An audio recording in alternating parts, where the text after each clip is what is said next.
Hello everyone, I'm Girish Hebney and welcome to the Agna Academy and to today's episode of 5 Minute Musing. We now have a new series called Awareness Advantage, a series to learn personal awareness, skill building, emotional intelligence and higher consciousness of ourselves. Today's episode is about a question we've all asked ourselves at some point. Who am I? It's one of the most profound and personal questions and the answer shapes everything that we do. So let's learn a little bit more. Here's the key idea. In our journey to achieve anything in our lives, whether it's a career goal, a personal aspiration, or meaningful relationship, it all begins with self-awareness. Well, to get there, you need to deeply understand who you are and use that understanding to make choices that align with your true self. But how do you figure that out? Well, today we are breaking it down into three building blocks: character, personality, and behavior. These three aspects are intertwined but distinct, and understanding them is crucial for self awareness. So let's dive in further. Let us first understand why who you are really matters. So imagine you are a coach of a sports team. So, what defines your character? During practice, do you make sure everyone gets a fair chance and puts in their best effort, or do you let everybody slack off? And on game day, when the referee makes a mistake, do you choose to argue or not to argue?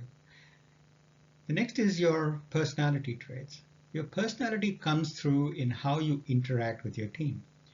Are you encouraging and cheerful, or perhaps you use more serious ways to still motivate your team? Either way, your personality shapes the energy and the mood of the team. Now, what about behavior? Your behavior is what everyone sees. When your team is losing, do you give up or start blaming others? When a team member makes a mistake on the field, do you yell? So plain and simple, hopefully you're getting the hang of what we mean by this topic of who you are. A little bit more. Your character is the foundation of who you are. It's your moral and ethical core. The beliefs and principles that guide your decisions.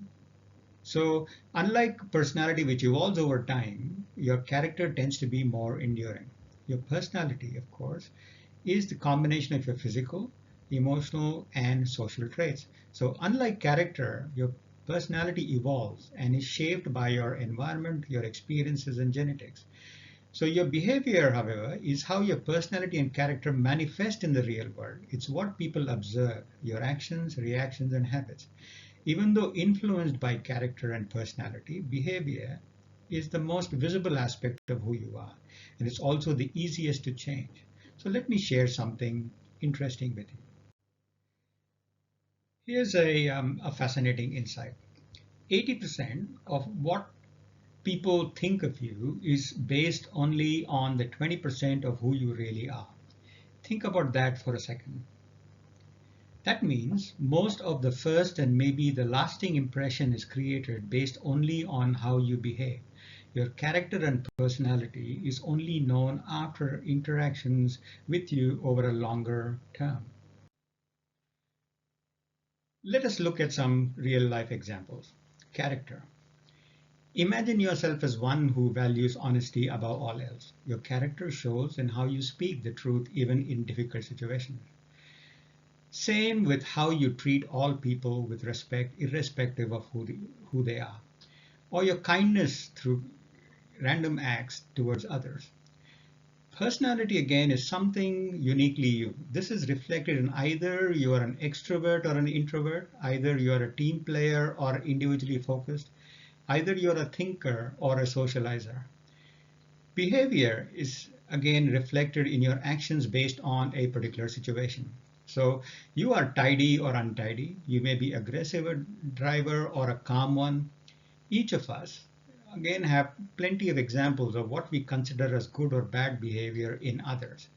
So hopefully this explains the differences and why each makes up who you are or who we are. So let's summarize this at the end. What is the summary and the takeaways? Our first step, find yourselves first. So it's not just about looking inward, it is also about how you show up in the world and how others perceive you. So how do we apply this? It helps by knowing who you are on the inside first, your character and your personality, and what you do, your behavior, and make it all come together.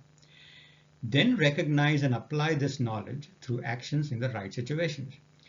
Next is to listen or look for feedback and modify what can be changed to help you get better.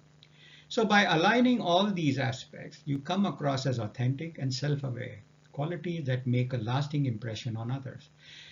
That is it for now. If you need more help, drop a comment or a message. Thanks for listening, and Guru for now.